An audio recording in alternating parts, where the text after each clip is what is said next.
Bata pa lang ako, Sir Casper, ay hindi na talaga ako mapaniwalain patungkol sa sinasabi nilang aswang.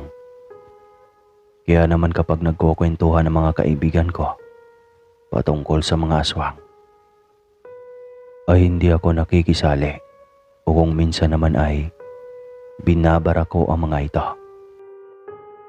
Subalit hindi ko lubos akalaing mismo ako pala ang makakaranas ng kababalagan patungkol sa aswang. Mapagpalang araw, Sir Casper, at sa lahat ng nakikinig sa inyong channel. Tawagin niyo na lamang po ako sa pangalang Brendon, Tubong, Caloocan City. Nangyari ang karanasan kong ito taong 1991. Nang mga panahong ito ay sumama ako sa aking inang magbakasyon sa Antique, kung saan ipinanganak ang aking ama. Bali mga kaaswang, maisingit ko lang sa kwento. Bata pa lang ako ay hiwalay na ang mga magulang ko. Siguro ay dahil sa murang edad pa nila noon, kaya't hindi sila nagkakaintindihan at kalaunan ay nagkahiwalay. Pero alam kong kahit hiwalay na sila ng aking ina, ay hindi naman nagkulang ang aking ama sa pagsusustento sa akin. Kaya kahit mag-isa lamang ang aking ina na tinataguyod ako, ay hindi siya nahihirapan. Nung mag-edad na ako ng 21 ay nakiusap ako sa aking inang na magbakasyon kami sa probinsya ng aking ama. Para naman kahit papano ay makita ko si tatay. Dahil sa napakatagal ng panahon na rin mula nang iwan niya kami, hindi ko siya nakita. Noong bata pa lang kasi ako ay hindi ko gusto makita si tatay. Talagang may galit ako sa kanya noon. Pero nung naging matured na ang isip ko, doon ko napagtanto na kahit masilip man lang si tatay, hindi naman nagdalawang isip ang aking ina. At agara na siyang pumayag na magbakasyon kami sa bahay ng aking ama. Matapos nga naming mapag-usapan iyon ay kaagad na kaming bumiyahe patungo sa Antique. Noong naroroon na kami ay bahagya pang nagulat ang aking ama't hindi makapaniwalang pupunta kami ng aking ina sa probinsya nila. Dati-rati raw kasi ay ayaw ng aking inang pumunta sa kanilang probinsya. Natatakot raw itong pumunta dahil sa hindi ito sanay, sapagkat laking Maynila ang aking ina. Nakangiti namang sinabi ng aking inang noon umano iyon. Mga bata pa kasi sila noon. Sa bungad pa lang ng bakuran ay nakangiti nang sinalubong kami ng mga magulang ng aking ama. Masayang masaya ang mga itong inaya kaming pumasok sa loob ng bahay. At doon na raw magkwentuhan. Mabuti na lang at naisipan niyong magbakasyon rito. Saktong-sakto, mag-harvest na ng mga prutas itong tatay mo, apo. Masayang wika ni Lola Isme. Siya po ring. Dalhan mo nang makakain itong mag-ina dito. Pakidalian lamang at nagugutom na sila. Ipalinis mo na rin ang 2 kwarto para doon sila mamahinga habang nandirito sa atin. Masayang utos ni Lolo Fredo sa kasambahay nila. Kahit papaano naman mga kaaswang ay may kaya sa buhay ang aking ama. May malawak silang lupaing tinataniman ng mga palay at prutas. Malaki rin ang kanilang bahay at may 2 silang kasambahay na siyang palaging nag-aasikaso palagi sa kanilang pagkain. Nalaman ko ring simula nang maghiwalay ang mga magulang ko ay hindi na nag-asawa pa ang aking ama. Itinuon na lamang niyang sarili sa pagpapalago ng kanilang negosyo. Kaagad nang tumalima ang matandang kasambahay nila at nag-asikaso na nga ng pagkain. Lumipas ang araw na iyon ay naging masaya ang una naming pagbabakasyon sa probinsya ng aking ama.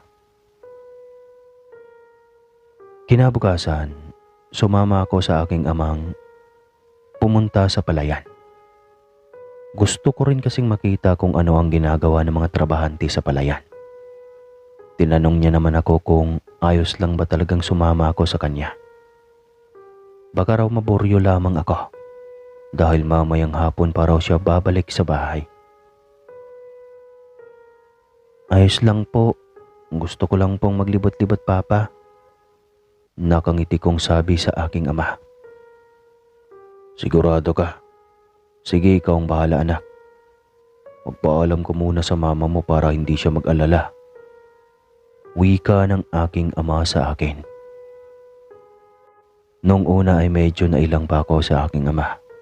Pero di naman nagtagal ay naging komportable naman ako dito.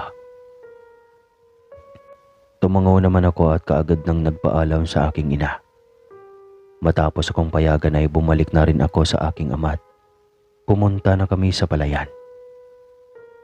Makaraan lamang ang ilang sandali ay nakarating na kami sa palayan. Iniwan ako ng aking ama sa may kubo dahil sa may kakausapin lamang siyang trabahante. Sige po papa, gawin niyo na po ang trabaho niyo po. Mag-iikot-ikot lang po muna ako. Wika ko sa aking ama. Magkita na lang tayo mamaya dito para sabay na tayong umuwi. Babalikan kita pagkatapos ko sa gagawing trabaho ha. Aniya pa. Huwag na pa. Kaya ko na pong umuwing mag-isa. Kapag napagod na akong maglibot-libot, uuwi na rin po ako kaagad. Wika ko sa aking ama. Ganoon ba? Kaya mo na bang umuwing mag-isa? Natatandaan mo bang daan? Baka malito ka sa daanan. Marami pa namang pasikot-sikot. Pag-aalalang wika niya. Huwag po kayong mag-alala pa. Kaya ko na pong umuwing mag-isa. At saka natatandaan ko naman po ang daan pa uwi. Saad ko. Nang makaalis na ang aking ama at sandali akong umupo sa mahabang upuan sa kubong walang dingding. Lumanghap ako ng sariwang hangin bago ko inilibot ang aking paningin sa paligid. Maya-maya pa ay may nagsalitang babae mula sa likuran ko. Noong lingunin ko iyon ay panandalian akong namangha sapagkat isang napakagandang dalaga ang nakita kong nakatayo sa likuran ko. Nakita kong may dalawang malalalim na biloy siya sa magkabilang pisngi. Dahil sa nakangiti siyang nagtanong kung ano ang pangalan ko at kung kaano-ano ko raw si Mang Rafael. Ako nga pala si Brendon. Pero tawagin mo na lang akong Bren. Wika kong tugon sa dalaga. Kaano-ano mo naman si Mang Rafael? Nakita ko kasi kayong magkasama kanina. Tanong ng dalaga. Ama ko po siya. Kakabakasyon lang namin ng aking ina kaya ngayon mo lang ako nakikita dito. Tugon ko. Kaya pala ngayon lang kita nakita dito. Ngiting tugon niya. Nga pala, ikaw, anong pangalan mo? Balik na tanong ko sa kanya. Giselle, yun ang pangalan ko. At trabahante ng ama mo ang mga magulang ko. Tugon niya. Unang tingin ko pa lamang sa dalaga ay nagagandahan na ako sa kanya. Simple lamang ang kasuotan pero lumulutang pa rin ang ganda at hubog ng katawan. Magaan rin siyang kausap, kaya't kahit wala ang aking ama ay hindi ako naboryo. Teka, kung gusto mo sumama ka sa akin sa bahay, nagluluto ng minatamis si nanay. Paniguradong magugustuhan mo iyon. Nakangiting aya sa akin ng dalaga. Sabay kindat na animoy matagal na kaming magkakilala. Nako, wag na. Nakakahiya. Kakakilala lang natin dadalhin mo na kaagad ako sa bahay ninyo. Kakamot-kamot kong saad sa dalaga. Sira, huwag mong bigyan ng kahulugan ang pag-aya ko sa iyong pumunta sa bahay. Inaya lang naman kita dahil gusto kong matikman mo rin ang minatamis ng nanay ko. Tsaka gusto rin sana kitang ilibot dito sa lugar na ito. Paniguradong marami ang mga nagagandahang lugar ang makikita mo. Aniya pa, sabay irap ng mga mata. Natatawa naman akong kakamot-kamot sa ulo at nagwikang, "Hindi, biro lang. Tara, pumunta na tayo sa bahay niyo." Nauna na ngang maglakad ang dalaga, samantalang ako naman ay nakasunod lang sa kanya. Habang naglalakad nga kami ay panay ang pagkukwento niya sa akin patungkol sa kung anong mayroong kababalagan sa baryo ng aking ama. Sabi niya pang may aswang raw na namiminsala sa kanilang lugar. Kaya't pasado 5:00 pa lamang ng hapon ay kailangang nasa loob na sila ng bahay. Kaya dapat ay makauwi na ako sa bahay namin bago pa man mag 5:00 ng hapon. Pagkatapos niyang ikwento sa akin yon, ay sobrang napahagalpak ako ng tawa. At nagsabing huwag siyang magpapaniwala sa mga ganong kwento dahil hindi naman totoo. Gawa-gawa lamang ng mga taong walang magawa sa buhay ang mga ganyang kwento.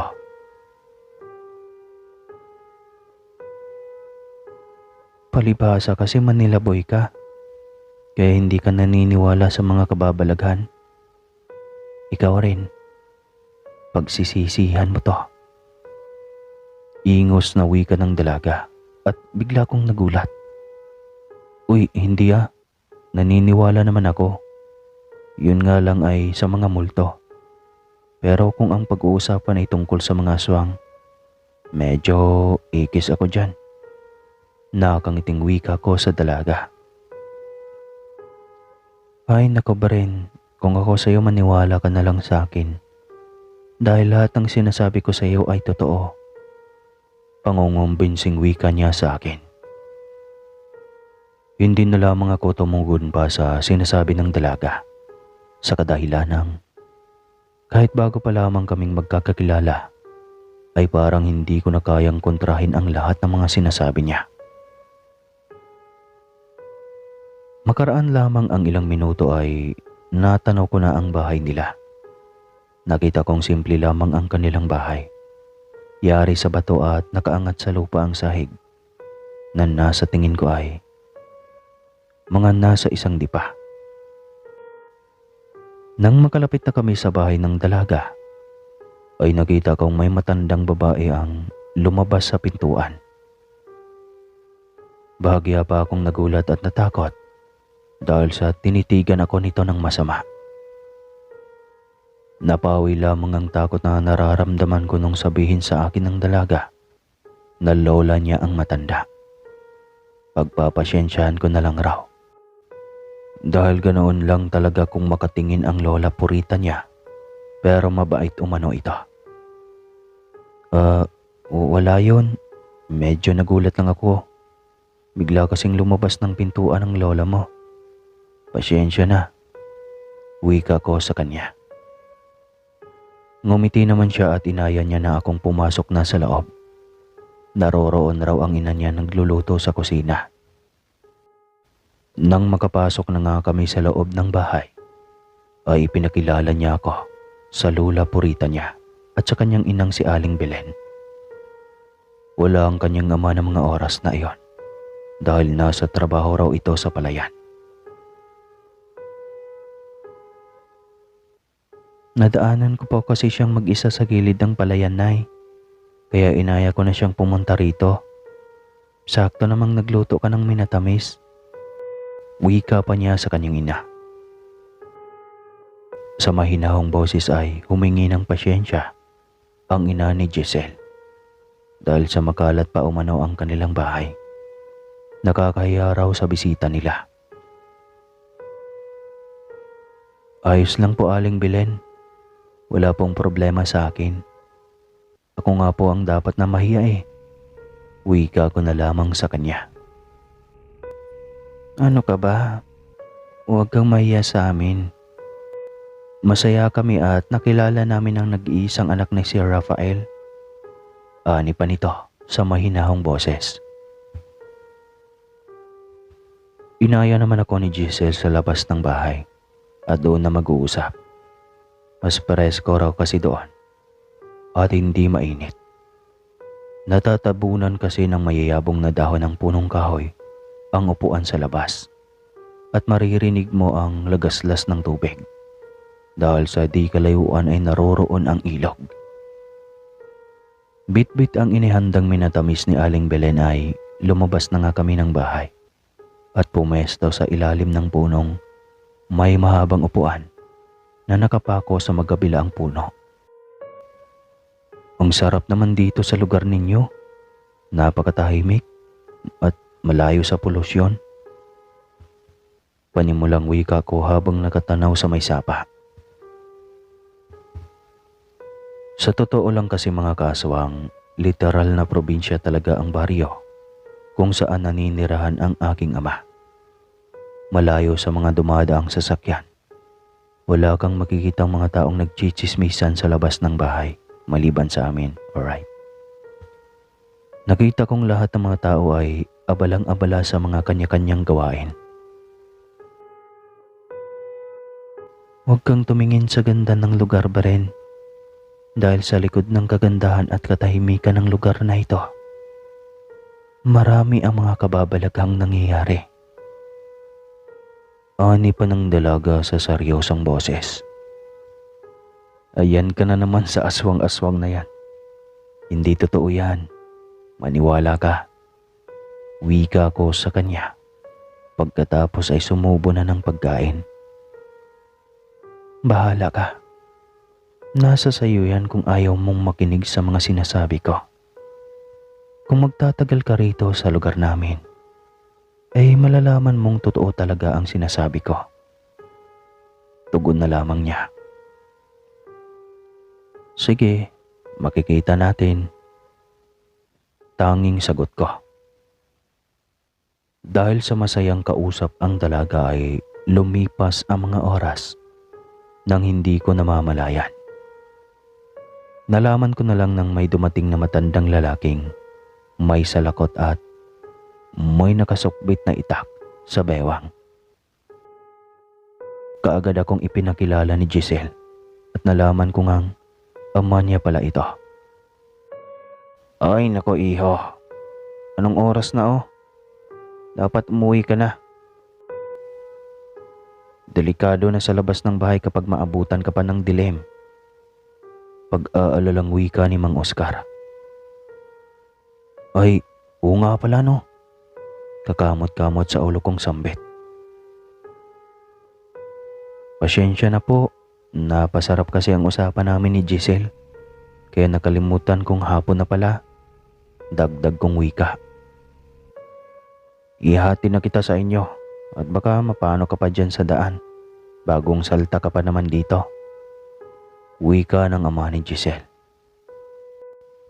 Huwag na po, nakakahiya po. Kaya ko naman pong mag-isang umuwi. Ako na lang po. Nahihiya kong wika. Hindi na. Ihatid ka na namin ng anak kong si Ricardo. Pauwi na rin yon. Delikado kasi dito sa lugar namin kaya mas maigi na iyong ligtas kang makakarating sa inyo. Saad pa ni Mang Oscar. Wala na nga akong nagawa pa at pumayag na lamang ako na magpahatid. Maya-maya pa ay dumating na rin ang kapatid ni Giselle na si Ricardo. Pagkatapos ay inihatid na ako ng mga ito. Sa paglipas ng ilang sandali ay naglakad na kami pa uwi sa bahay. Nasa parting walang kabahayan pa rin kami nang may makita akong matandang babae. Kakaibang titig na ipinukol nito sa akin at sa pakiwari ko ay parang lalamunin ako nito ng buhay. Narinig kong nagsalita si Mang Oscar at nagwikang, Manang, mukhang may ibig sabihin iyang mga kakaibang titig mo sa anak ng amo ko ha. Nagulat naman ako sa sinabi ni Mang Oscar dahil sa hindi ko naisip na nakita niya rin pala ang kakaibang tingin sa akin ng matanda. Hindi naman umimik ito at dire-diretso lamang sa paglalakad. Noong makalagpas na nga ang matanda ay nag-iwan ito ng kakaibang amoy at napakabahot na nakakasulasok sa ilong iyon. Binaliwala ko na lamang iyon sa pag-aakalang walang ligo lamang ang matanda. Makaraan naman ang ilang minuto ay nakarating na kami sa bahay. Nagpasalamat ang mga magulang ko dahil nakauwi ako ng ligtas. Naghahanda pa naman ang ibang mga trabahante para hanapin ako dahil baka kung ano na ang nangyari sa akin. Bago pa man umuwi si Mang Oscar ay nagpasalamat ako sa kanila. Noong makapasok na ako ay tinanong ko ang aking ama kung bakit ganoon ang ikinikilos ng mga tao. Parang takot na takot ang mga ito tuwing sasapit ang dilim. Sinabi naman ng aking amang hindi ko raw maiintindihan ang sasabihin niya hanggat hindi mismo ang mga mata ko ang makakakita. Kaya sa ngayon ay maipapayo niya ay mag-iingat ako at huwag magpapaabot ng dilim sa labas ng bahay. Napansin ko namang maging sila Lola Isme at Lolo Fredo ay ganoon rin ang sinasabi. At dahil sa wala naman ako makuhang sagot sa kanila, ay nagpaalam na lamang akong papanhik na sa silid para magpahinga. Sige anak, tatawagin na lamang kita kapag kakain na tayo ng hapunan. Wika ng aking ama. Nung sumapit ng dilim, habang nakahiga ako ay nakarinig ako ng mahihinang pagsitsit. Noong una ay hindi ko na lamang muna pinansin iyon. Subalit mayat-mayat ay hindi tumitigil sa pagsitsit ang kung sino man ang nasa labas ng bahay. Tumayo na ako para silipin sa bintana ang taong sumisitsit at sa isip-isip ko pa. Hindi ba talaga nila naririnig sa baba yung sumisitsit? Nakakairitang pakinggan. Noong sumilip na nga ako sa bintana, ay kamuntika na akong panawan ng ulirat nang sa makita kong may mga matang namumula ang nakasilip rin sa akin mula sa sewang ng bintana. At sa tingin ko ay dito galing ang ingay na naririnig ko. Napasigaw ako nang wala sa oras na siyang naging dahilan kaya nabulabog ang nilalang at mabilis na iyong lumipad palayo. Noong buksan ko nga ang bintana ay nakita kong para iyong paniking may malalapad na pakpak at kasing lapad iyon ng payong na nakabuka. Narinig ko ring humuni iyon ng nakakakilabot.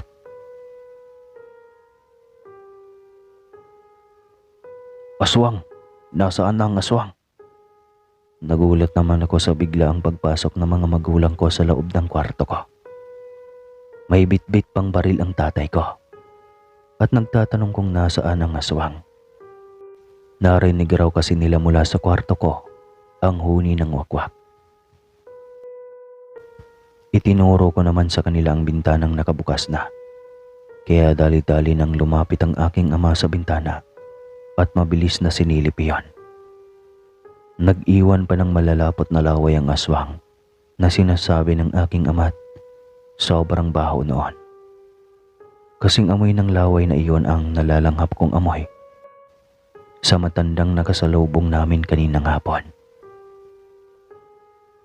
Sa galit ng aking ama ay napapamura na lamang siya at sinabihan niya akong lumipat ng ibang silid dahil sa malamang ay babalik-balikan ng aswang na iyon ang silid na kinapapwestuhan ko.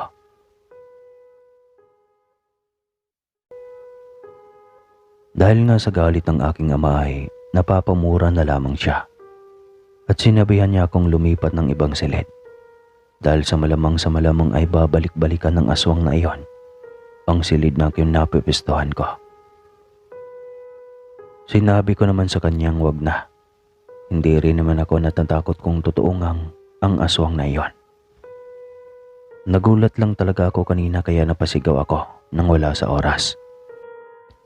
Anak, makinig ka na lang sa tatay mo. Ayaw naming mapahama ka. Wika ng aking ina. Pero saan naman po ako lilipat ng kwarto, Nay? Sa pagkakaalam ko ay dadalawa lamang ang bakanting kwarto. At iyon ang tinutulugan mo at tinutulugan ko. Tanong ko sa aking ina. Napansin kong sandaling natahimik ang aking ina. Kaya sinabihan ko siyang hindi naman pwedeng magpalit kami ng kwarto. Dahil sa baka siya ang mapahamak. Kung sakaling totoo man ang sinasabi nilang aswang. Magsasalita na sana ang aking ina. Nang biglang nagwika ang aking ama nang, doon na matutulog sa silid ko ang mama mo. Napansin kong pasekretong siniko ng aking ina ang aking ama at pinandidilatan ito ng mga mata. Kaya't palihim na lamang akong napangiti. Dahil sa totoo lang mga kaaswang, simula nang maghiwalay ang mga magulang ko ay itinuon na lang din ng aking ina ang pag-aaruga sa akin. Maging ang aking ama ay ganoon rin. Pareha silang walang mga partner sa buhay. Kaya siguro panahon naman na para sarili naman nila ang ayusin.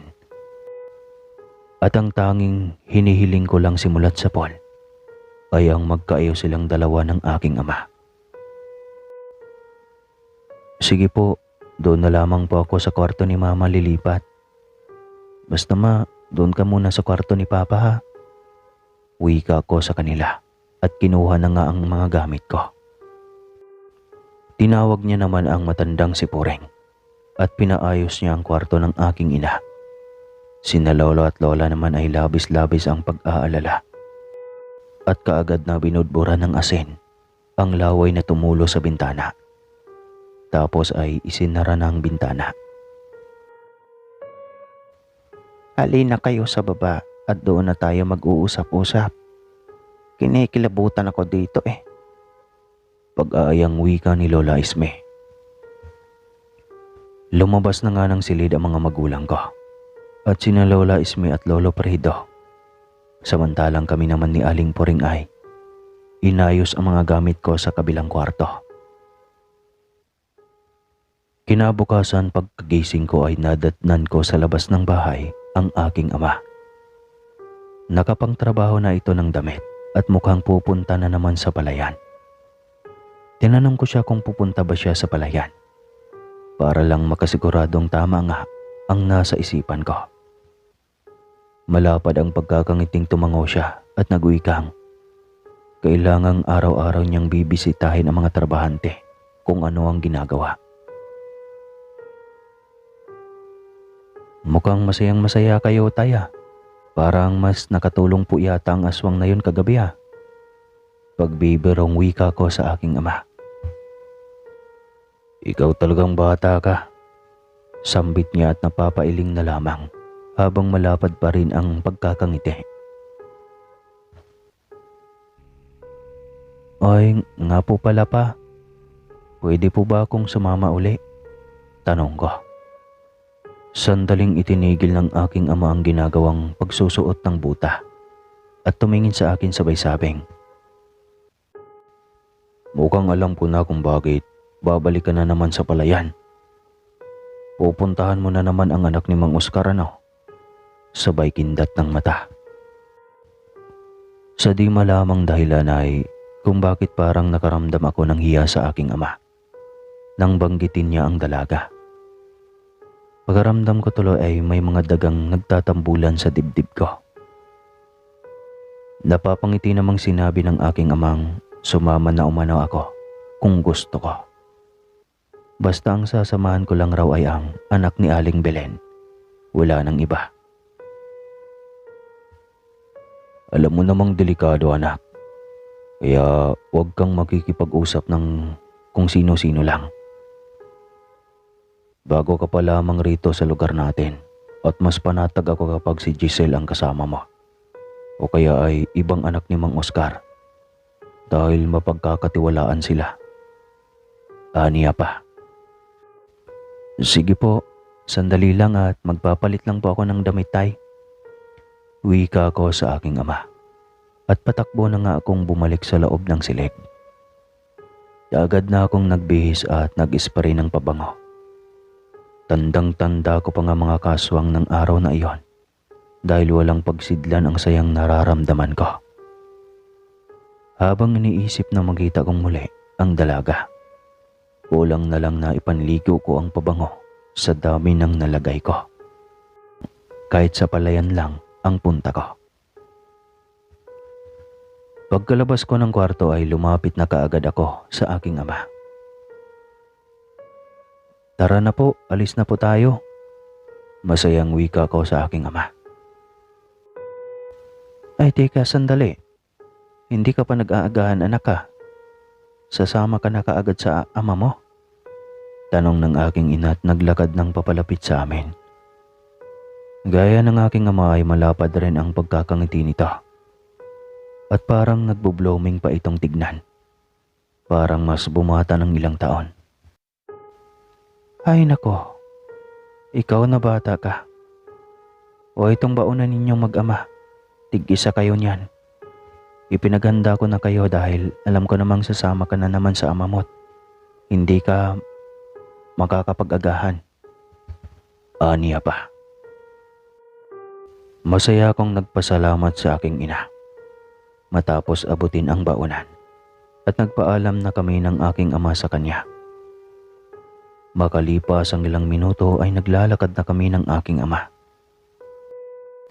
Nang matapat na kami sa parting walang kabahayan, ay naalala ko ang matandang masamang nakatitig sa akin kahapon. Sinabi ko sa aking ama ang tungkol sa matandang nakasalubong ko kahapon. Napakunot noon naman siya. At nagtanong kung kilala ba raw nila Mang Oscar at Ricardo ang matandang sinasabi ko. Sa tingin ko po ay hindi dahil noong nagsalita si Mang Oscar ay tinititigan lamang siya ng masama ng matanda. Tapos ay dire-diretso na yung naglakad palayo. Tugon ko sa aking ama. Hayaan mo at ipagtanong-tanong ko sa mga tao sa palayan kung sino yung matandang nagpagala-gala rito. Ani pa ng aking ama. Ayon kasi sa aking ama, ay halos lahat ng mga taong naninirahan sa kanilang baryo, lalo na sa palayan ay kilala ni Mang Oscar. Kaya't sino umanong matandang iyon? At bakit hindi kilala ni Mang Oscar? Nang makarating na kami sa kubo ay sinabi ko sa aking amang, iwan niya lang ako doon. Hindi na ako sasama sa kanyang pupunta sa dulo ng palayan, kung saan naroroon nagtitipon-tipon ang mga trabahante. Sinabi niya naman sa aking samahan ko na raw siya dahil hindi niya ako pwedeng iwan mag-isa at baka mamaya ay mapaano pa ako. Papasamahan niya lang raw ako mamaya para pumunta sa bahay nila Giselle. Sige po, maiksing tugon ko at sumunod na sa kanya. Kaagad na nga kaming naglakad papunta sa isa pang kubong kinapuwestohan ng mga taong nagtatrabaho. Pagkadating namin ay naroroon na mga trabahante at saktong nandoon din si Giselle. Kaya napangiti ako at agaran nang lumapit sa kanya. Tinanong niya naman ako kung ayos lang ba raw akong nakauwi kahapon at wala ba raw gumagambalang nilalang kagabi. Naikwento raw kasi ng kanyang amang tungkol sa matandang babaeng nakasalubong namin kahapon. Nag-aalala raw ito at baka may masamang nangyayari sa akin kagabi. Wala naman, ayos lang ako. Wika ko sa kanya. Mabuti naman kung ganoon. Ang buong akala namin ay may hindi magandang nangyari sa inyo kagabi. Nakita ko sa mga mata ng dalaga ang pag-aalala. Kaya naman ay nagkunwari na lamang ako at sinabi sa kanyang wala namang nanggambala sa amin kagabi. Ay, siya nga pala, Giselle. Pwede ba akong magpasamang maglibot sa prutasan? Yun ay kung wala kang ginagawa. Suhestyon ko sa dalaga. Mabilis naman siyang nagsabing wala naman raw siyang ginagawa. Hinatiran niya lang ng pagkain ng kanyang ama at kapatid at uuwi na rin siya. Hindi tamang-tama, samahan mo akong pumunta sa prutasan. May ginagawa kasi ang ama ko kaya hindi niya ako masasamahan. Pagkukunwaring wika ko sa dalaga. Pero ang totoo mga kaswang, ay nais ko lang talagang makasama ng matagal ang dalaga. At para na rin makilala pa ito ng lubusan. Nagsabi siyang magpapaalam lang daw siya sandali sa kanyang ama at aalis na rin kami. Hindi pa man ako makapagsalita ay nagmadali na siyang lumapit sa kanyang ama na sa kasalukuyan ay seryoso iyong nakikipag-usap sa aking ama. Nakita ko pang sandaling napatingin ang mga ito sa gawi ko nang kausapin ni Giselle. Kaya't nagmadali na rin akong lumapit para ipagpaalam ang dalaga sa kanyang ama. Nang makalapit na ako ay ipinagpaalam ko na nga siya sa kanyang ama. Pumayag naman ito. Basta't mag-iingat lamang kaming dalawa at huwag pumunta sa iniiwasang sityo. Tumango naman ng dalaga at nagsabing siya na raw ang bahala sa akin. Mag-iingat umano kami palagi at doon lamang kami mag-iikot-ikot sa prutasan. Nang matapos na kaming magpaalam ay naglakad na kami ni Giselle papunta sa prutasan. Karugtong lamang ng palayan ng prutasan at ang sabi ng dalaga ay mga 20 minutos lamang ang lalakarin namin papunta roon. Medyo malayo-layo na yon. Habang naglalakad nga kami ay may mga trabahanting bumabati sa amin. May mga nagtatanong kung kaano-ano ako ng dalaga. Ipinakilala niya naman ako sa mga nagtatanong. Kaya tumatahimik lamang ang mga ito na parang nahihiya at magalang nang bumabati. Ilang sandali pa ay naagaw ang atensyon ko sa isang dalagang nakatayo at nakangiting nakatingin sa akin sa di kalayuan. Kumpara kay Giselle ay masasabi kong mas maganda ang dalaga. Malaporsila na ang balat at kung sisipatin mo ito ay mapagkakamalan mong Manila girl. Samantalang si Giselle naman ay probinsyana lamang ang dating. Ngunit kahit probinsyana lamang ang dating ng dalaga ay masasabi kong mas mapagkakatiwalaan siya. Mabait at maamo ang mukhang tignan. Sandali akong napatitig sa dalaga, nakatayo sa di kalayuan. At nung tignan ko si Giselle ay inirapan niya ako at nauna nang maglakad. Napapangiti naman akong sumunod sa kanya at nagsabing hintayin niya ako. Subalit hindi niya ako pinapakinggan. Sa halip ay mas binilisan niya pa ang paglalakad. Teka lang, sandali Giselle. Hintayin mo ko. Magdahan-dahan ka lang sa paglalakad. Tawag ko sa kanya at nilakihan ko na lang ang mga hakbang ko para mahabol ang dalaga sa paglalakad. Para kasi itong nakikipagkarerahan na hindi man lang nito ininda ang mga bako-bakong daanan. Noong malapitan ko na siya ay hinawakan ko ang kamay niya para makasabay na ako sa paglalakad. Hinihingal kasi ako sa kakahabol dahil parang Amazona ito kung maglakad. Napakabilis. Habang lumilipas ang oras ay nawaglit na sa aking isipan ng dalagang nakita ko at natuon ang atensyon ko kay Giselle. Kahit ilang oras nang lumipas ay nakabusangot pa rin ito at para bang nagagalit sa ginawa kong pagtitig sa dalaga kanina. Iba na yan ah. Maya-maya pa habang kinakausap ko ang matandang si Mang Teban ay bigla na lamang may lumapit sa akin at tinapik ang balikat ko. May isang trabahante si tatay na bigla kaming nilapitan at tinanong si Giselle kung taga saan ako. Kwento niya ang lahat dito. Maya-maya pa ay kinakausap ko ng lalaki na itago na lang natin sa pangalang Mang Teban. At maya-maya rin, habang kinakausap ko ang matandang si Mang Teban, ay bigla na lamang may lumapit sa akin at tinapik ang balikat ko. Kagad akong napalingon kung sino ang tumapik. Nako, pasensya na boss. Kala ko ikaw yung kaibigan kong si Mike. Kawig mo kasi kapag nakatalikod. Pasensya ka na talaga.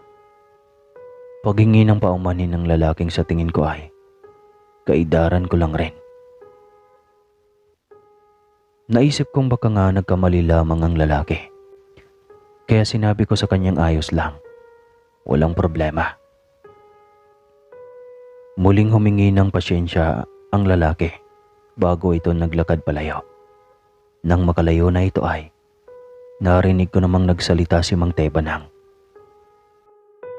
"Loko ang lalaking iyon ah. Tarantado ang lintik." Iiling-iling na wika niya habang sinusundan ng tingin ang lalaking papalayo. "Kilala niyo po bang lalaking iyon, Mang Teban?" Tanong ko sa lalaki.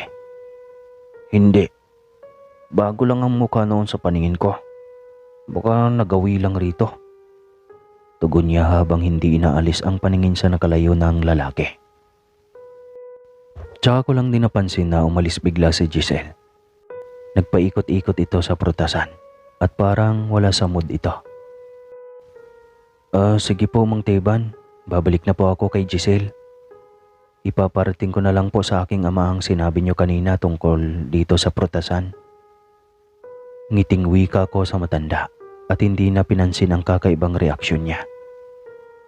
Noong sumapit na ang alas 4 ng hapon ay inaya na ako ni Giselle na umuwi na. Hapon na raw kasi at baka abutan pa kami ng dilim sa daan. Tumango naman ako at naglakad na nga kami pabalik. "Ayos ka lang ba?" Tanong ng dalaga. Tumango naman ako habang hinihimas-himas ang balikat. Bigla kasi iyong nangalay sa di malamang dahilan. Pagkaramdam ko tuloy ay parang nagbuhat ako ng mabigat na bagay. Medyo mainit na rin ang pakaramdam ko at parang lalagnatin ako. "Parang nanlalanta ka. May nangyari ba kanina habang kausap mo si Mang Teban?" Pag-aalalang tanong ng dalaga. Umiiling-iling naman ako at nagsabing wala namang nangyari. Sinabi lang sa akin ni Mang Teban ang mga dapat iparating ko sa aking ama. Binaliwala ko na lamang ang kakaibang nararamdaman ko. Naisip ko sayang baka sanhi lamang iyon ng init at pagod. Kaya sumama ang pakiramdam ko. "Sigurado ka ba talaga? Parang kasing hindi. Kakaibang itsura mo ngayon." Paniniguradong tanong ng dalaga. "Ayos lang talaga ako. Huwag kang mag-alala. Dala lamang ito siguro ng init, kaya ganito ang nararamdaman ko." Wika ko sa kanya at pilit nang ngumiti para hindi siya mag-alala. Napansin kong mukha namang nakumbinsi ang dalaga, kaya hindi na siya nagtanong pa. Tumahimik na lamang siya hanggang sa maihatid ko na nga siya sa bahay nila. Kaagad na rin akong nagpaalam sa dalaga at sa mga magulang niya. Tapos ay umuwi na ako. Nang makauwi na ako ay ipinagpahinga ko na muna ang sarili ko. Nagbabaka sakaling mawala ang samang nararamdaman ko. Subalit mga kaaswang, noong sumapit na ang gabi ay mas lalo lamang sumama ang pakiramdam ko. Pakiwaray ko ay parang magdidiliryo na ako sa labis na sakit ng ulo. Pananakit ng kalamnan ko. Pakiramdam ko tuloy ay parang binubugbog ako ng sangkatarbang tao dahil sa napakasakit ng katawan ko. Nagtalokbong na rin ako ng kumot sapagkat napakalamig ng pakiramdam ko. Nung sinubukan ko nang ipikit ang mga mata ko ay parang may mga matang mapupula ang nakatingin sa akin. Nakakarinig na rin ako ng mahihinang huni ng ibon na nakakakilabot iyon sa pakiramdam. Babaliwalain ko na lamang sana ang naririnig ko, subalit habang tumatagal ay parang mas lalong lumalala lamang ang samang nararamdaman ko. Sa tuwing humuhuni ng nakakilabot ang ibon ay mas lalong sumasakit ang ulo ko na para bang mabibiyak na ito sa sobrang sakit. Sunod-sunod na katok sa pintuan ang narinig ko.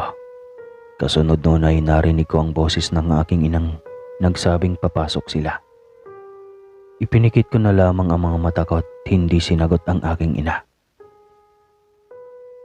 Maya-maya pa ay narinig kong bumukas ng pintuan. Narinig ko ang mga yabag ng paang naglalakad papasok sa loob ng silid ko. Diyos me, ang taas ng lagnat ng apo ko. Parinig kong bulolos ng wika ni Lola Isme. Hindi ko pa rin kasi maidilat ang mga mata ko. Sa tuwing sinusubukan ko kasi ay napakainit ng singaw ng mga mata ko. Kaya naman ay nananatiling nakapikit lamang ako habang pinapakiramdaman ang paligid. Naririnig ko pang nag-uusap ang mga ito at sinabi ni Lola Isming na magpatawag ng albularyo dahil sa nandiyadyaan na naman ang buwisit na aswang. At hindi na umano ako tinitigilan. Hindi ko na narinig pa ang mga sumunod na pinag-uusapan nila dahil sa tuluyan ng nalunod ng antok ang diwa ko. Umaga na nang magising ako at pagkadilat ng mga mata ko ay may mga kung ano-anong dahon na ang nakalagay sa ulo at balikat ko.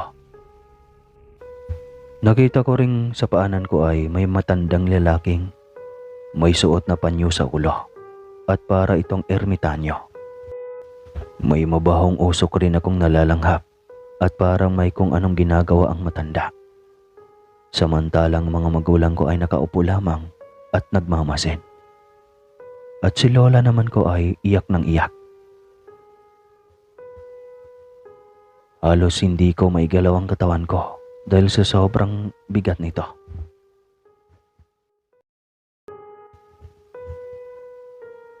Umaga na nang magising ako. At pagkadilat ng mga mata ko ay may mga kung ano-anong dahon na ang nakalagay sa ulo at balikat ko. Nakita ko rin sa paanan ko ay may matandang lalaking may suot na panyo sa ulo at para itong ermitanyo. May mabahong usok rin akong nalalanghap at parang may kung anong ginagawa ang matanda. Samantalang ang mga magulang ko ay nakaupo lamang at nagmamasid. Sa mahinang boses ay tinanong ko sila kung ano ang nangyayari. Lumapit sa akin ang ama ko at nagwikang huwag na umano akong mag-alala dahil gagamutin na ako ni Mang Gaspar. Ang albularyong ipinatawag niya kagabi. Napakunot noon naman ako at nagtanong kung bakit albularyo ang ipinatawag ng aking ama. At hindi lamang ako sa paggamutan dinala. May mga bagay-bagay ka pang hindi nalalaman, anak. Kaya sana ay hayaan mo na lang na gamutin ka ni Mang Gaspar. Pakiusap na wika ng aking ama. Hindi na lamang ako kumontra pa sa sinasabi niya. Tumahimik na lamang ako at hinayaang gamutin ng matanda. Makalipas ang ilang sandali ay natapos na akong gamutin ng albularyo. Napansin kong gumagaan na ang pakiramdam ko at hindi na rin ako nilalamig. Tumingin naman sa akin ang albularyo at nagwikang, Mag-iingat ka, iho. Mukhang may nagkakagusto sa iyong hindi natin kauri. At simula nang mapadpad ka rito, ay palihim ka na niyang pinagmamasdan. Ano ho? Hindi ko po maintindihan ang ibig niyong sabihin. Pwede pakilinaw po. Sambit ko sa albularyo nang makaupo na ako. Ipinagpatuloy naman ng albularyo ang sinasabi niya at nagwikang nararamdaman niyang may nagkakagusto umano sa aking aswang at hindi niya matukoy kung saang lugar naninirahan ang aswang na iyon. Bagak naman akong natawa at nagsabing, "Baka naman po nagkamali lang kayo. Simula po kasi nang dumating ako dito ay wala naman akong napapansing kakaiba. At saka si GC lang po ang palagi kong kasama kapag lumalabas ako." Wika ko sa albularyo. Tinignan naman ako ng aking ina at sinabihang wag na raw muna akong lumabas ng bahay hanggat hindi pa naaayos ang problema dahil mukhang hindi ako titigilan ng aswang na nagkakagusto sa akin. Dahil sa likas na hindi ako mapaniwalain, kung kaya sumang-ayon na lamang ako sa mga sinasabi ng albularyo. Subalit, hindi ko iyon isinasaulo. Nang matapos na ang gamutan, ay nagpaalam na ang matanda sa mga magulang ko. Ipapatawag na lang raw siya kapag may kailangan. Nagpasalamat naman ang aking ama rito at inihatid na. "Halika na, apo. Kumain ka na.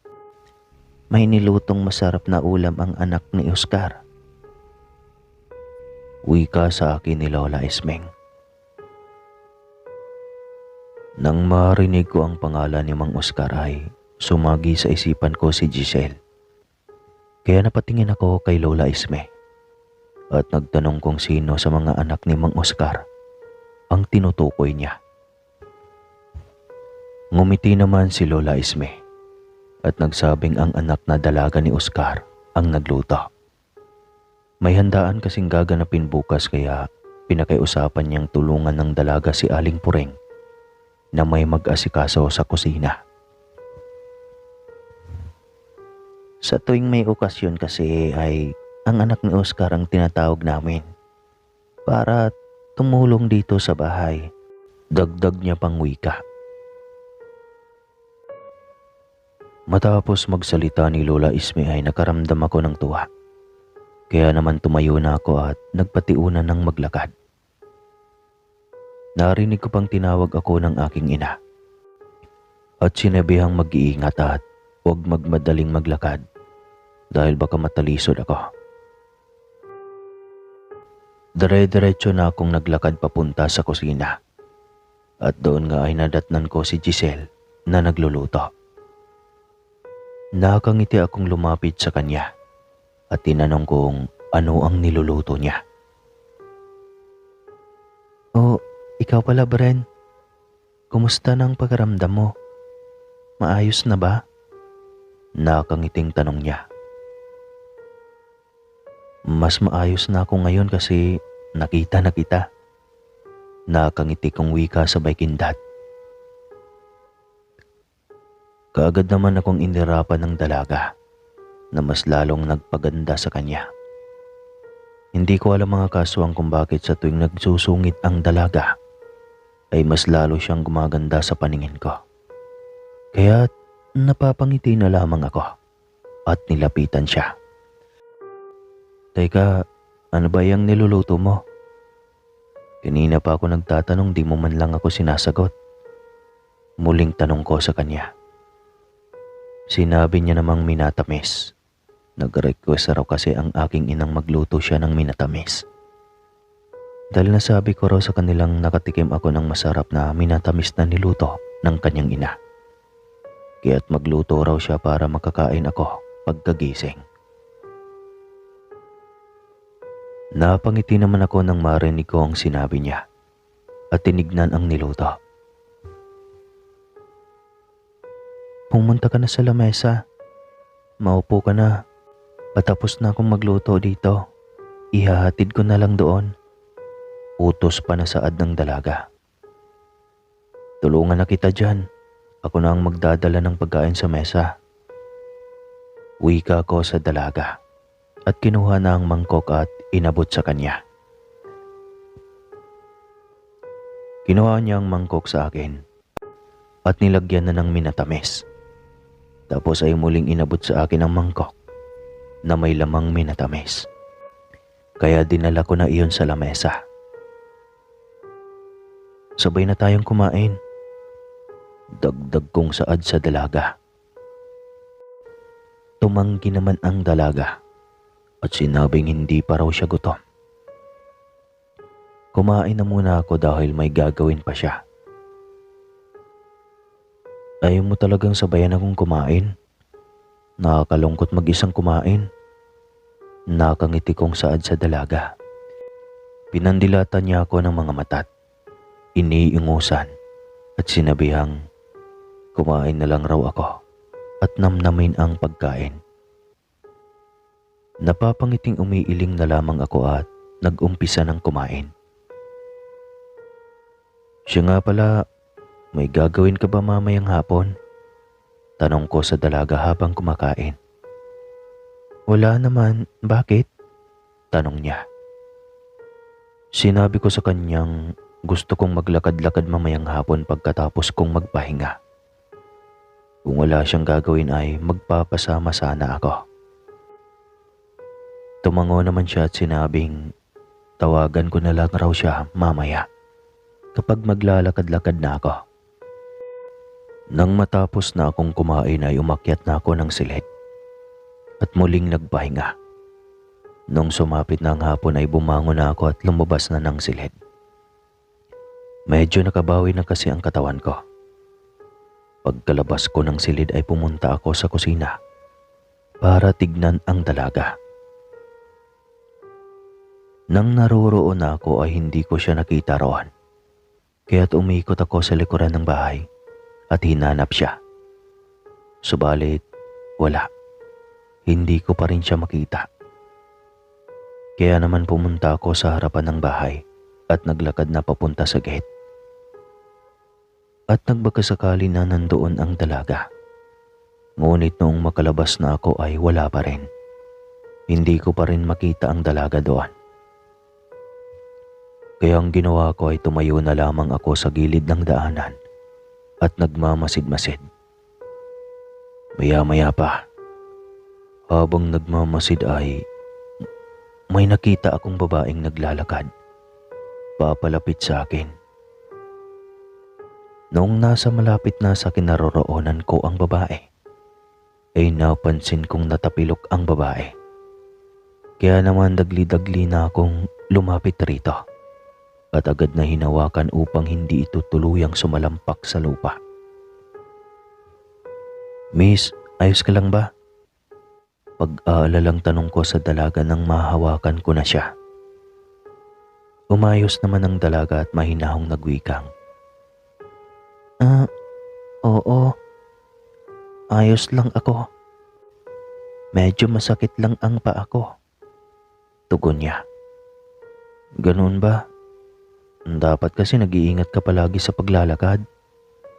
Pag-aalalang saad ko. Nang makaayos na sa pagtayo ang dalaga ay tsaka ko pa lamang siya binitawan. At sinabihang sa susunod ay tumitingin siya sa dinaraanan niya. Halika, maupo ka muna dito at titignan ko ang paa mo. Pag-aayang wika ko sa dalaga at inalalayan ko na nga siyang maupo sa gilid ng daanan. May mahabang upuan kasi sa labas ng bakuran, kaya doon ko pinaupo ang dalaga. At pagkatapos ay hinilot-hilot ng bahagya ang paa. Maraming salamat pala sa iyo ha.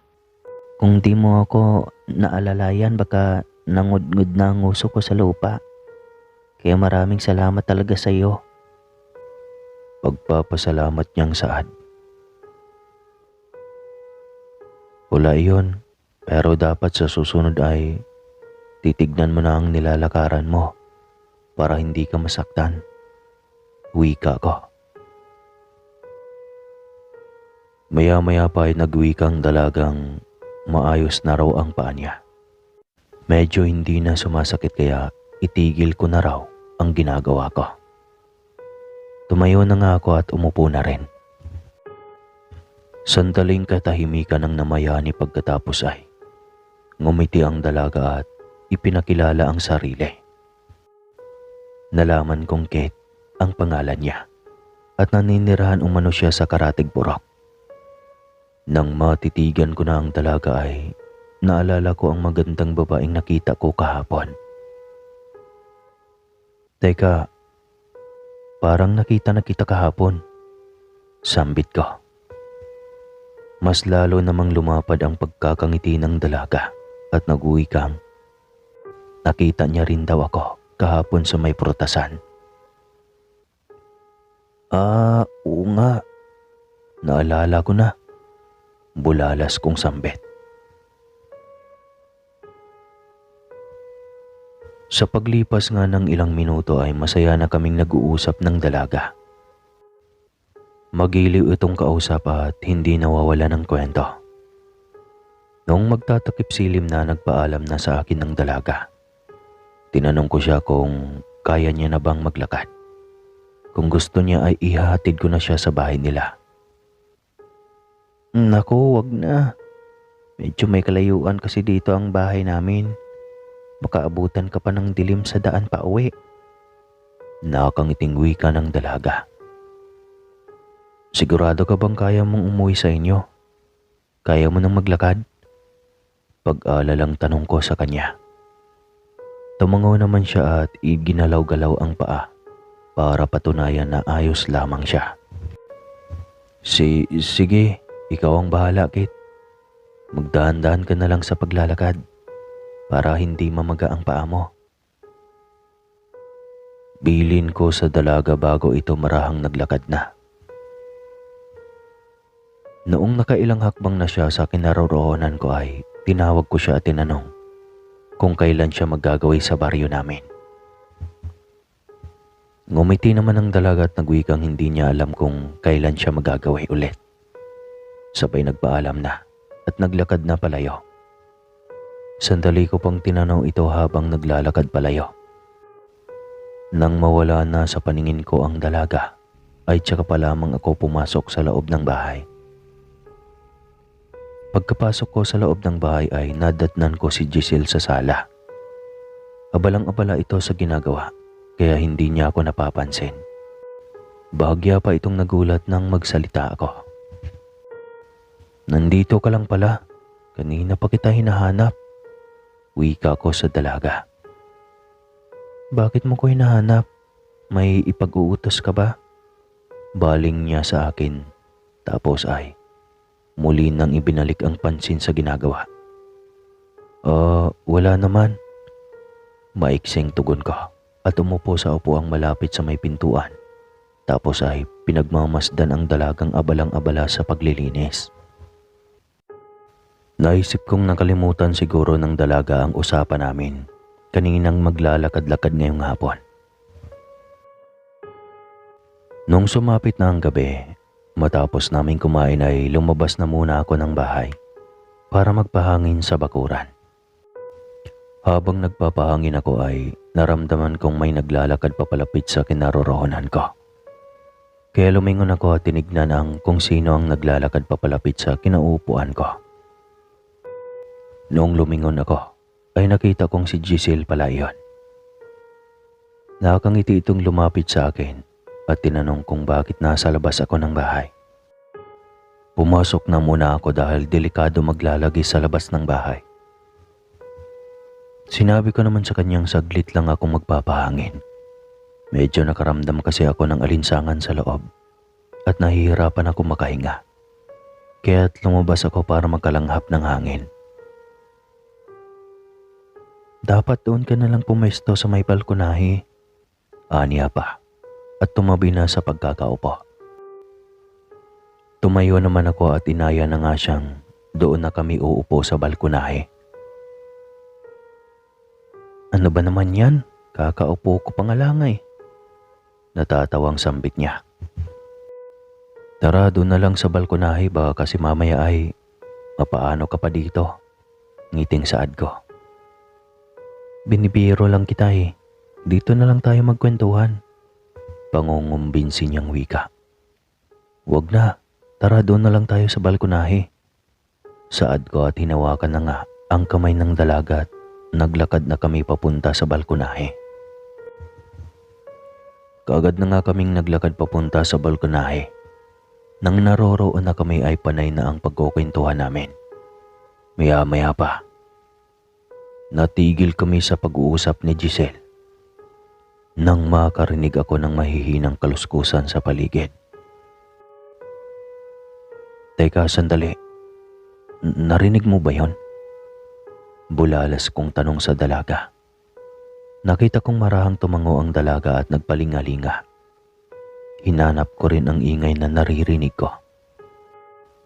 Noong matuon ang pansin ko sa labas ng bakuran, sa may talahiban, ay nakita kong may dalawang nagbabagang mga matang namumula ang nakatingin sa gawin namin.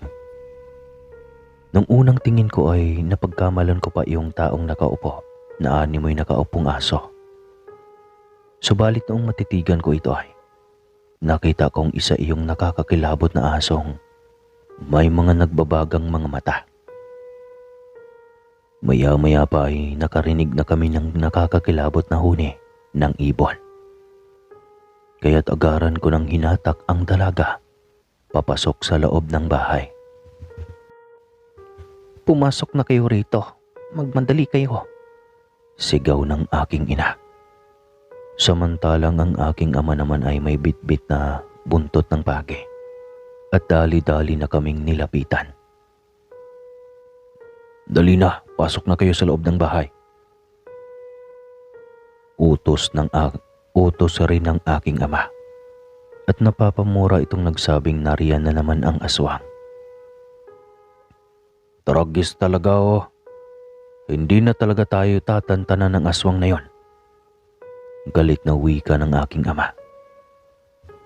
Nang makapasok na kami sa loob ng bahay ay kaagad nang isinara ng aking ama ang pintuan. Sinabi naman ng aking inang ipatawag na kaagad ang albularyo dahil naririyan na naman ang impaktong aswang. Wala ang albularyo ngayon, kaya umuwi iyon kaninang umaga sa kanilang bahay kasi may lalakarin daw siya sa Karatig Purok. May gagamutin kasi iyong batang may sakit. Sagot ni Lola Isme. Nagtanong naman ang aking ina kung ano ang gagawin namin ngayon dahil naririyan na naman ang aswang. Sinabi naman ni Lolo Fredo na magbudbud ng asin sa mga pintuan at bintana. Nang sa ganon ay hindi makapasok ang nilalang na iyon. Kaagad namang pumunta sa kusina ang mga magulang ko at agaran ng kumuha ng asin. Pagkatapos ay binudburan na ang mga pintuan at bintana. Makalipas lang ang ilang sandali ay rinig namin ang mga pag-angil at huni ng wakwak sa labas ng bahay. Sa ngayon ay hahayaan na muna natin ang aswang na iyon na magpaikot-ikot sa labas ng bahay. Ang importante ay hindi makakapasok dito sa loob ng bahay ang aswang na iyon. Wika pa ng aking ama. Ano kaya kung bumalik na lang kami sa Maynila para matigil na ang aswang na yan? Suhestyon ng aking ina na halatang natatakot na rin ito. Sinabi naman ni Lolo Fredo na hindi pwede. Ngayon pa nga lang raw kami nakapagbakasyon ay hindi ko pa umano mai-enjoy. Ang gusto nila bago kami bumalik ng aking ina sa Maynila ay ma-enjoy namin ang pagbabakasyon. Hayaan niyo. At kukuha pa ako ng isa pang albularyo para maayos na itong problemang kinakaharap natin. Ani pa ni Lolo Fredo.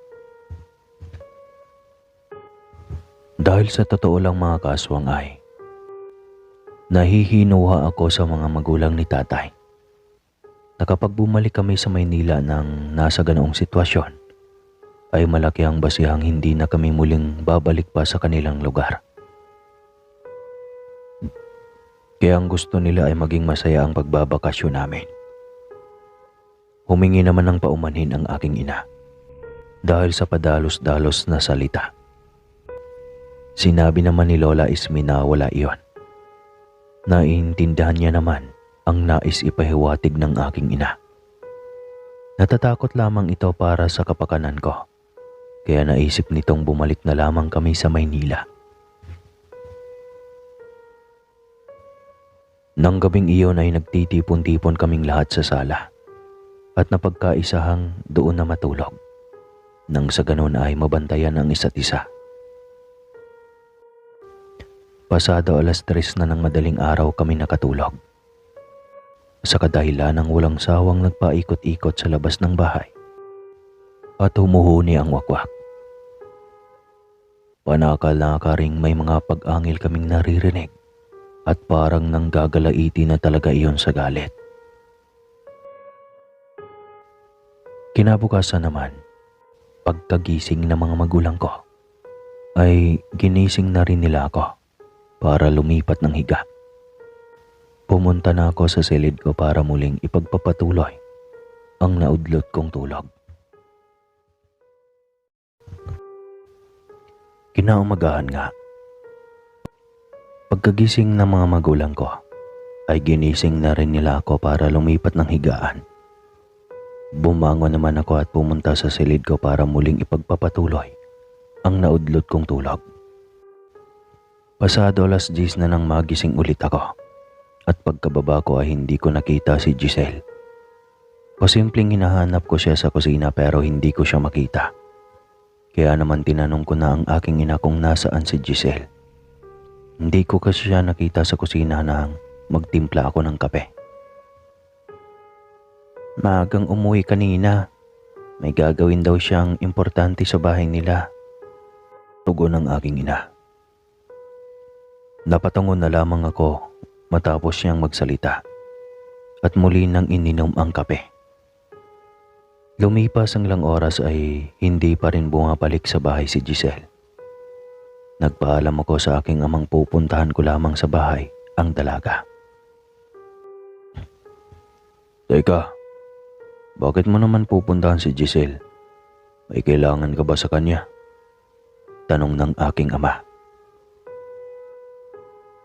Lumipas ang ilang araw na hindi pumupunta sa bahay namin si Giselle.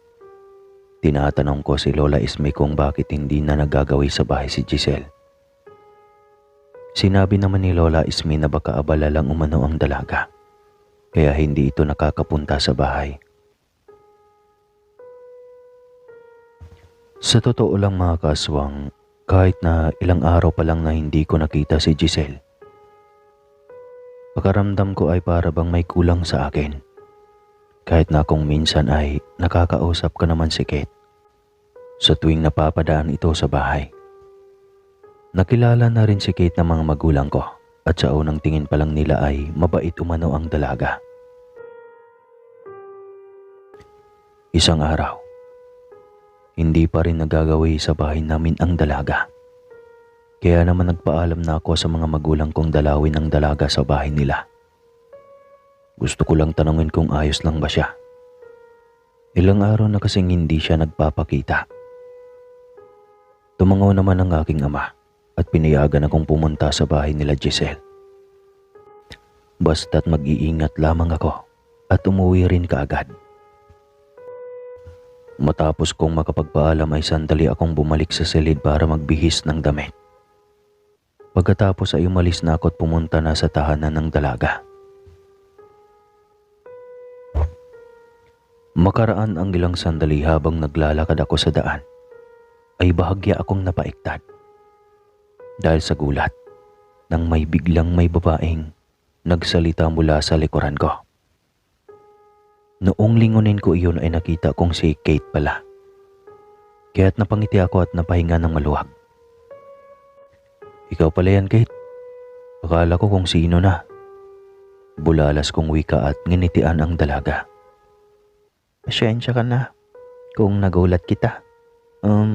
May lakad ka ba ngayon? Tanong niya sa malumanay na boses. Malumanay pala yan. Wala naman, bakit? Balik na tanong ko sa kanya. Talaga? Bulalas niya at hindi maalis-alis sa mukha ang pagkakangiti. Tinanong ko naman siya kung bakit niya naitanong kung may lakad ba ako. Bala ko sana kitang imbitahan sa bahay namin. May kaunting salo-salong gaganapin mamayang gabi. Ganoon ba? Ano kasi, kailangan ko pang... Hindi pa man ako natapos magsalita ay sinabihan na ako ni Kate na magtatampo umano siya kapag hindi ko pa uunlakan ang paanyaya niya. Bigla naman akong nakaramdam ng hiya, kaya sinabi ko sa kanyang sige. Papaunlakan ko ang paanyaya niya. Huwag siya kakong mag-alala. Talaga? Totoo ba ang narinig kong pumapayag ka na? Basta, aasahan kitang makadalawa. Ngiting wika niya. Tumango naman ako at tinanong siya kung saan ang tahanan nila. At pupunta ako. Sinabi naman sa akin ng dalagang magkikita na lamang raw kami sa bungad ng baryo para sabay na kaming pumunta sa bahay nila. May pupuntahan raw kasi siyang mamayang hapon. Kaya hintayin niya na lamang ako mamayang hapon sa bungad ng baryo. Sige, magkita na lang tayo mamayang hapon. Tugon ko sa kanya. Matapos naming mag-usap ay tinanong niya naman ako kung saan ako pupunta. Sinabi ko sa kanyang pupuntahan ko lang ang kaibigan kong si Giselle. Sinong Giselle? Yun bang babaeng nakatira sa may palayan? Tanong niya sa akin. Tumango naman ako at nagwikang kilala niya pala ang dalaga. Tipid naman ang ngiting binitawan ng dalaga at pagkatapos ay nagpaalam na itong aalis na. May pupuntahan pa raw kasi siya. Nakita kasi kita kanina kaya sinundan kita para imbitahang pumunta sa bahay namin. Aniya pa at naglakad na pabalik sa pinanggalingan. Sinundan ko na lamang ng tingin ng dalaga. At nang wala na ito sa paningin ko ay nagpatuloy na ako sa paglalakad. Sa paglipas ng ilang minuto ay narating ko na ang bahay ni Giselle. Naabutan ko siyang kausap ang mga magulang niya. At narinig kong patungkol sa nangyari sa bahay ng nagdaang gabi ang pinag-uusapan nila. Nang makita naman ako ng ama ni Giselle ay kaagad na pinapasok ako. Naparito ka? May kailangan ka ba? Bungad na tanong sa akin ni Giselle. Wala naman. Naglalakad-lakad lang ako kanina kaya naisipan kong dumiretso na lang. Naboryo kasi ako sa bahay. Pagsisinungaling kong wika sa dalaga. Hindi naman kasi pwedeng sabihin ko sa kanyang kaya ako pumunta sa kanila para alamin kung ayos lang ba siya.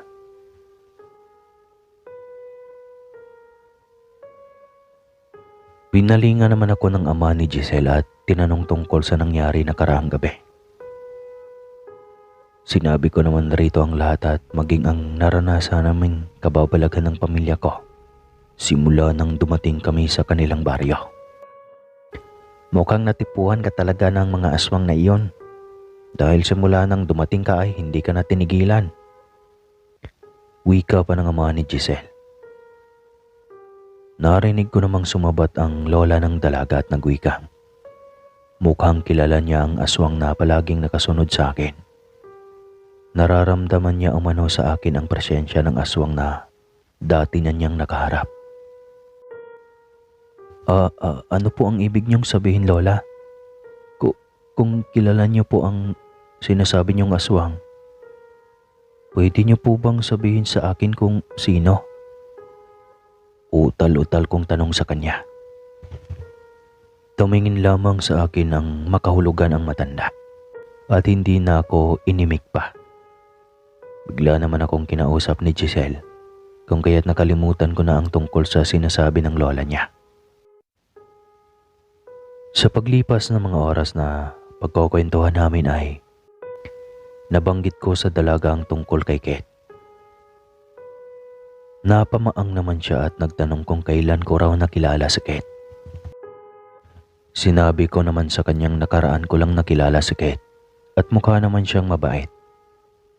Nakilala na nga rin ito ng mga magulang ko. Napansin kong natahimik ang dalaga at tumingin sa kawalan. Noong sumapit na ang kinahapunan ay nagpaalam na ako kay Giselle na uuwi na.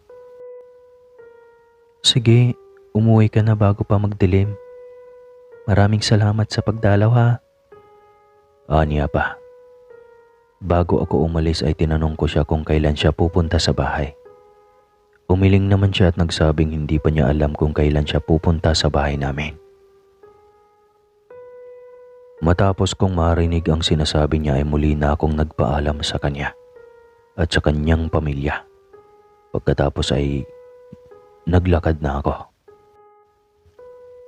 Makalipas ang ilang minuto at nasa bahay na ako ay wala pang aking ama. Kaya't kay Lola Isme at kay Lolo Fredo na lamang ako nagpaalam na pupunta ako sa bahay ni Kate dahil inimbitahan niya ako. Sapagkat may munting salo-salo ang kanyang pamilya. Kako, nakakahiya naman kung tatanggihan ko ang paanyaya ng dalaga. Sinabihan naman ako ni Lolo Fredo na dapat bago umano ako pumayag sa paanyaya ng ibang tao, ay tinanong at inalam ko raw muna kung papayag ba sila. Dahil sa delikado kong lumakad akong mag-isa. Alam ko namang ilang beses na akong inaaswang simula nang dumating sa kanilang baryo. Kasi naman lolo, nakakahiya naman kung tatanggihan ko ang paanyaya niya. Wika ko kay Lolo Fredo. Siya. Papayag kaming pupunta ka sa bahay ng Kate na iyan. Pero dapat isama mo ang tatay mo. Wika pa ni Lola Isme. Ano po? Anong oras na lolo? Kung hihintayin ko pa ang pagdating ni tatay, baka naman mayamot na si Kate sa paghihintay sa akin sa bungad ng baryo. Wika ko pa kay Lolo Fredo at kay Lola Isme. Sandali naman silang natahimik. Tapos ay tinawag ni Lolo Fredo si Bugoy. Ang kasama ni tatay palagi, utusan niya kapag may mga ipinapagawa siya. Kaidaran ko lang si Bugoy at may katangkaran ito kaysa sa akin. Bugoy, samahan mo nga itong apo kong pupunta sa bahay ng kaibigan niya. Utos ni Lolo Fredo nang makalapit na si Bugoy. Sige po Lolo Fredo, huwag po kayong mag-alala. Sasamahan ko po ang apo ninyong si Barin. Tugon ni Bugoy.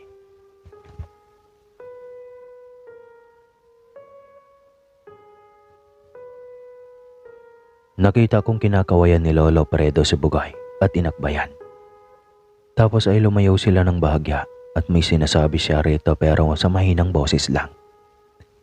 Hindi naman ako pwedeng lumapit para alamin ang pinag-uusapan nila dahil nasa harapan ko si Lola Isme. Napatingin na lamang ako sa dalawa nang may pagtataka. Nang matapos ng mag-usap ang dalawa ay sinabihan na ako ni Lolo Fredo na magbihis na para makaalis na kami ni Bugoy. Agaran na nga akong nagpalit ng damit at pagkatapos ay tinawag ko na si Bugoy at umalis na kami. Medyo magdidilim na nang makarating kami ni Bugoy sa bungad ng baryo. Habang papalapit kami ni Bugoy sa dalagang si Kate, napansin kong kakaiba ang titig ni Kate kay Bugoy. Yun bang parang may lihim na galit ang dalaga kay Bugoy? Tol, magkakilala ba kayo ni Kate? Hindi ko na naiwasang magtanong kay Bugoy. Umiling naman si Bugoy at sinabing hindi siya kilala ni Kate. Pero siya, kilalang kilala niya ang dalaga. Apo umano ito ng matandang si Mang Raul na naninirahan sa Karatig Purok. Napamaang naman ako at napasambit sa sariling. Kung hindi siya kilala ni Kate, bakit masama kung makatingin ito kay Bugoy? Natigil lamang ang isipin kong iyon nang makalapit na kami kay Kate. Ngumiti naman sa akin ang dalaga pero hindi niya pa rin pinapansin si Bugoy. Kaya ako na lang ang nagsabing kasama ko si Bugoy na pupunta sa kanila. Tipid lang namang ngumiti ang dalaga. Tapos ay kaagad na kaming naglakad papunta sa kanilang purok. Siguro mga nasa mahigit kalahating oras na kaming naglalakad mga kaaswang. Nang matanaw ko na ang isang liblib na purok kung saan naninirahan si Kate. Nasa parte na kami ng daan ng walang kabayan at napapalibutan ng nagtataasang mga puno. Ilang segundo na lang ay magdidilim na ang buong kapaligiran. Kaya't natanaw kong parang lahat yata ng mga nakahalerang bahay ay may nakasinding sulo sa labas. Hindi naman ako nahirapang makita iyon, Sir Casper, dahil unti-unti nang sumisilay ang liwanag ng buwan. Habang papalapit nga kami ay kakaiba na ang nararamdaman ko. Sa kadahilan ng pagkawara ko ay may mga matang palihim lamang na nagmamasid sa amin. Napansin ko ring pabilis ng pabilis maglakad si Kate. Kaya naman pilit ko itong sinusundan. Nang sa maya-maya pa ay nagulat na lamang ako nang biglang hawakan ni Bugoy ang braso ko at pinigilan. Napatingin ako sa kanya at nagtanong kung bakit niya ako pinigilan. Pasensya na tol, pero hindi talaga maganda ang kutob ko. Mukhang may hindi magandang mangyayari sa oras na pumasok tayo sa purok na iyan. Seryosong wika niya. Napakunot noon naman ako at napatingin kay Bugoy. Noong balingan ko ng dalaga ay ganoon na lamang ang gulat ko at bahagyang napaatras nang makita kong nakaharap na sa amin si Kate at mabalasik ang mga matang nakatitig. Wisit kang lalaki ka. Sinira mo ang plano naming makuha ang lalaking gusto ko. Bulalas na wika ni Kate sa garalgal na boses. Ang tagal kong hinintay ang pagkakataong ito. Makuha ko lang si Bren. Pero panirakang animal ka. Dagdag pang wika ng dalaga na dahan-dahan ang tinutubuan ng mga balahibo sa mukha. Sinasabi ko na nga ba? Sambit ni Bugoy at nakita kong may hinugot siyang bagay mula sa loob ng kanyang bag na bitbit. Noong tignan ko iyon ay isa iyong buntot ng bage. Medyo kinabahan ako ng mga sandaling iyon, lalo na nang makita kong may mga kalalakihan na ang dahan-dahang naglalakad papalapit sa amin. Naanimoy mga lasing kong maglakad. Kitang-kita kong unti-unti nang nagbabaga ang mga mata ng mga ito at parang mga unggoy kong maglakad. Sa isang kurap lang ng mga mata ko ay halos mangatog na ako sa takot, Sir Casper. Dahil sa nakita ko ang kaninang mga taong naglalakad papalapit ay bigla na lamang nawala. At sa halip ay mga naglalakihang aso ang pumalit. Nakanganga ang mga ito habang walang humpay ang pagtulo ng mga laway. Tol, matras ka na. Dahil baliw na baliw talaga sa iyo ang aswang na ito. At hindi ito titigil na kunin ka sa kahit anong paraan. Hanggat hindi malalagutan ng hininga. Uwi ka pa sa akin ni Bugoy. Teka lang saglit tol. Baka mapano ka. Marami sila. Hindi mo sila kaya. Wika ko sa kanya.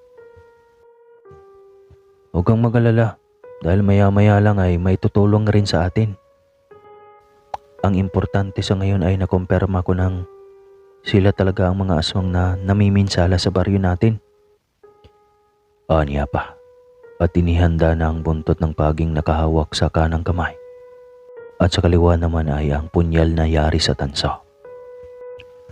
Ilang sandali pa ay nakita ko na lamang ang biglaang pagdamba ng nakakapangilabot na wangis ng dalaga papalapit sa akin. At akmang hahablutin ako nito. Subalit mabilis nang inihambalos ni Bugoy ang hawak niyang buntot page. Sa aswang na nagnanais akong hablutin. Kaya naman umangil iyon nang napakalakas at umatras. Mabilis namang sumugod ang mga nilalang. Kaya abot langit ang takot ko. Dahil dadalawa lamang kami ni Bugoy. Anong laban namin sa mga nilalang na mukhang Isang buong angkan yata ang mga itong nagkukumahog ng takbo papalapit sa amin. Ngunit bago pa man makalapit sa amin ang mga iyon ay narinig kong may mga nagsisigawan ng kalalakihan mula sa likuran namin.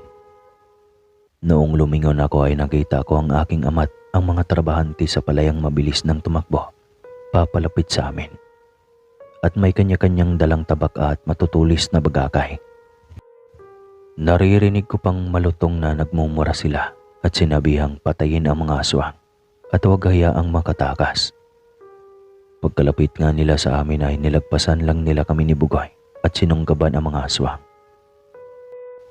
Nakita kong tinaga ng aking ama ang aswang na sumunggab sa kanya at mabilis na pinaghahambalos ng hawak na buntot pagi. Ang iba naman ay ganoon rin ang ginagawa. May mga bagakay pa silang bitbit at sa bawat pagsunggab ng mga aswang ay mabilis nilang itinatarak sa katawan ng aswang ang mga matutulis na bagakay. Wala silang pakialam kung saan mang parte ng katawan matatamaan ng mga aswang. Basta't ang mahalaga sa kanila ay mapatay nila iyon. Noong sa palagay ng mga aswang ay matatalo na sila dahil pawang mga sugatan na, malakas na umangil ang mga ito at marahang umatras.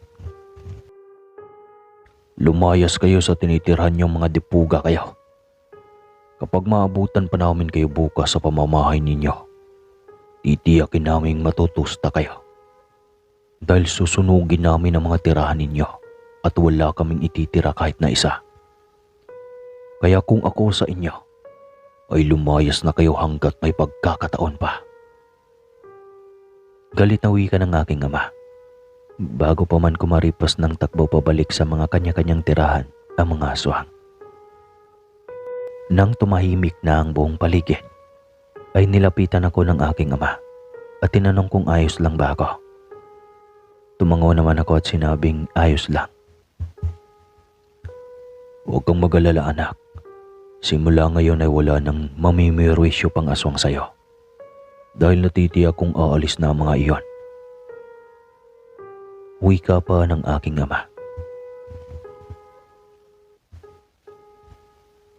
Tay, paano nyo naman pong nasisigurong aalis na ang mga aswang?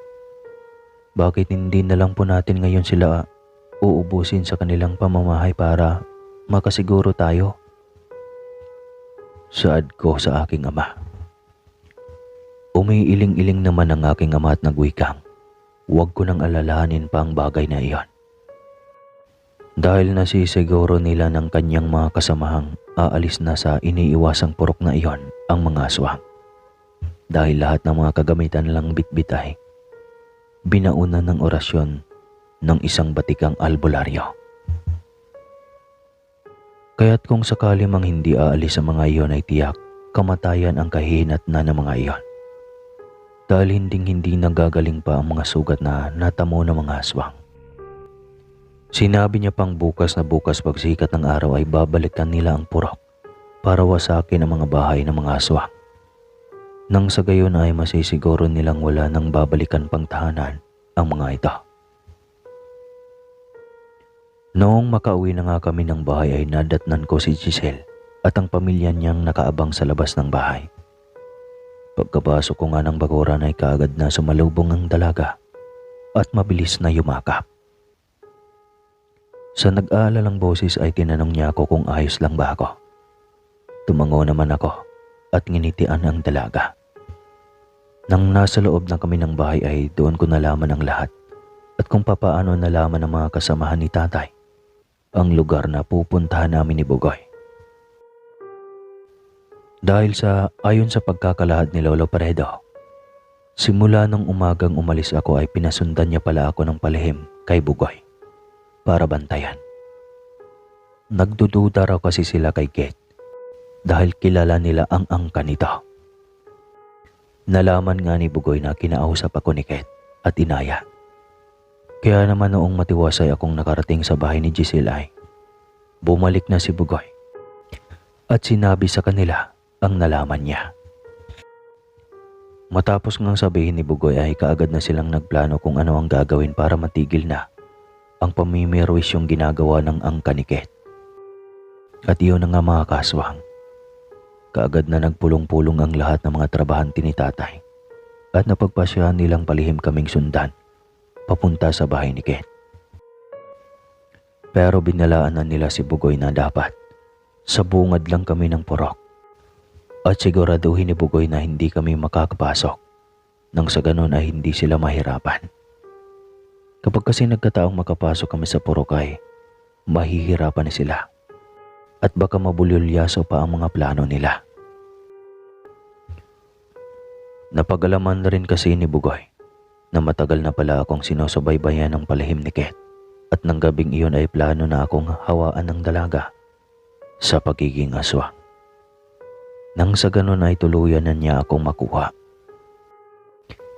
Iyon palang mga gabing may nagpaparamdam na aswang ay si Kate pala iyon. At sa tuwing binabalak na nga ako nitong hawaan ay palaging nauunsyame.